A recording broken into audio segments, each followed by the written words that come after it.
সমতল ভূমিতে বর্গাকার ও ষড়ভুজ এবং পাহাড়ি এলাকায় কন্টক পদ্ধতিতে চারা রোপণ করতে হয়। মধ্য জ্যৈষ্ঠ থেকে মধ্য আশ্বিন মাস চারা রোপণের উপযুক্ত সময়। চারা রোপণের পূর্বে 4 মিটার দূরে দূরে গর্ত করে প্রতি গর্তে গোবর 20 কেজি, পচা খোল 2 কেজি, টিএসপি ও এমওপি 200 গ্রাম করে দিতে হয়। গাছ লাগানোর পর গাছের বয়স অনুসারে বিভিন্ন মাত্রার সার দিতে হয়। খরার সময় 2 থেকে 3 বার সেচ দিতে হয়।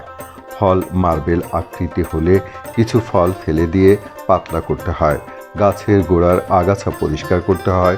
ফল সবুজ থেকে হলুদ সবুজ রং ধারণ করলে সংগ্রহ করতে হয়।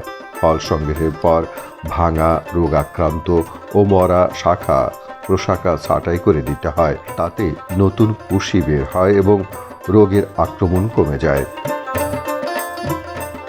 এই পেয়ারা চাষি আমাদের যে উদ্যোক্তা আছে, এই প্রথম উদ্যোক্তার দেখে দেখে এখানে প্রায় 75 থেকে 80 বিঘা পেয়ারা চাষ হচ্ছে এখন বর্তমানে। মূলত এখানে পেয়ারা চাষ করতে গিয়ে একটা জিনিস লক্ষ্য করা যাচ্ছে যে এখানে আমাদের পরামর্শে এখানে বিভিন্ন প্রযুক্তি ব্যবহার করা হয়েছে, ব্যাগিং পদ্ধতি ব্যবহার করা হয়েছে নিরাপদভাবে ফল উৎপাদনের জন্য, এবং ফেরোমন ট্র্যাপ ব্যবহার করা হয়েছে।